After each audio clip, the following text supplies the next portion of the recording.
नमस्कार, हजुरहरूलाई मेरो किचनमा स्वागत छ। आज हजुरहरूको सामु मैले नेपाली स्टाइलबाट दुनट कसरी बनाउने भनेर लिएर आएकी छु। आशा छ हजुरलाई यो मन पर्छ होला। यदि मन पर्यो भने लाइक, सब्स्क्राइब र शेयर गर्न चाहिँ नभुल्नु होला। Thank you. दुनट बनाउनको लागि मसँग आज half kilo all purpose flour, 2 teaspoon sugar, 1 teaspoon salt, 1 tablespoon yeast, यसले चाहिँ अब फुलाउनलाई हेल्प गर्छ,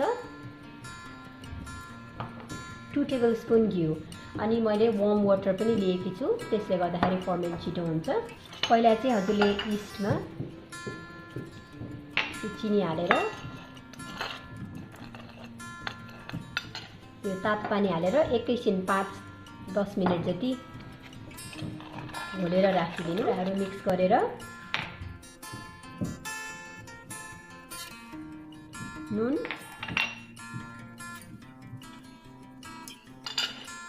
घिउ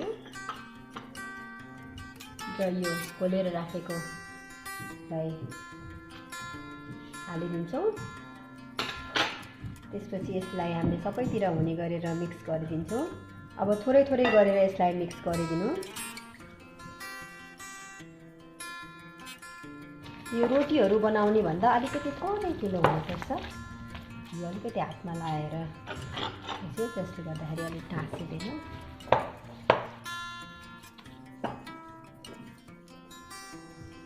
एक 1.5 घन्टा जति फर्मेन्ट गर्न राखिदिन्छु। अब हेरौँ हाम्रो पिठो कस्तो भयो। ल हेर्नुहोस् त, पिठो बढेर डबलै भइसक्यो। यसलाई मैले अलिकति थोरै तेल लगाएर एकदम ठिक्कको पिठो भएको छ। डुब्ने गरेर तेल हालिदिउँ। एकचोटि यो बनाउँदा यो बेल्नीमा अट्दैन, त्यही भएर मैले यसलाई आधी गराउँछु।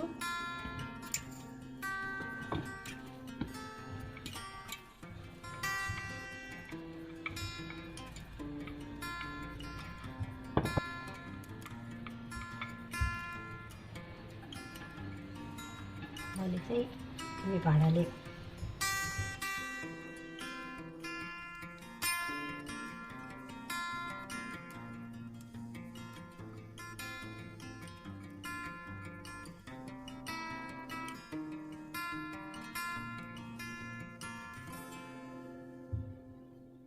अनि फेरि बेल्छौँ हामीले यसलाई। तेल तातिसकेको छ, तैपनि चेक गर्नलाई हामीले एउटा पिठोको टुक्रा त्यहाँ हालिदिन्छौँ।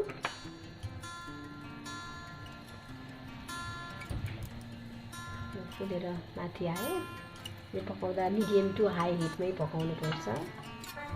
डोनटहरू हालिदिउँ।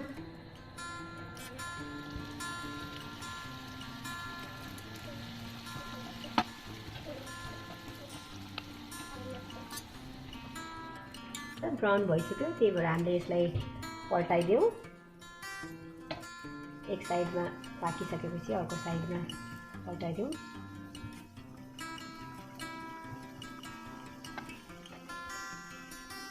बनाउनु पनि यति सजिलो छ। घरमा बच्चाहरू छन् र बच्चाहरूलाई अब दुनटहरू मनपर्छ भने आफैले घरमा बनाउँदाखेरि पनि हुन्छ।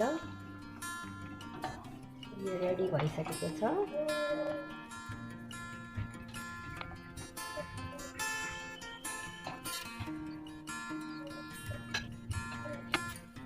हेर्नुहोस् त कति राम्रो दुनटहरू भयो।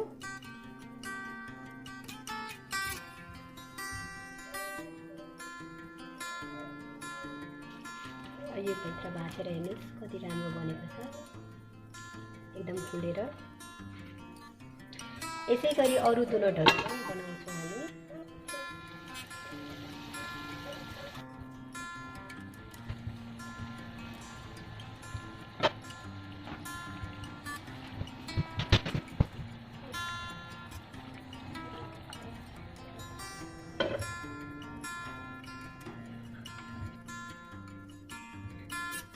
यसमा चाहिँ अब बच्चाहरूलाई क्रिम लगाएर अथवा बिचमा जाम लगाएर पनि दिन सक्नुहुन्छ।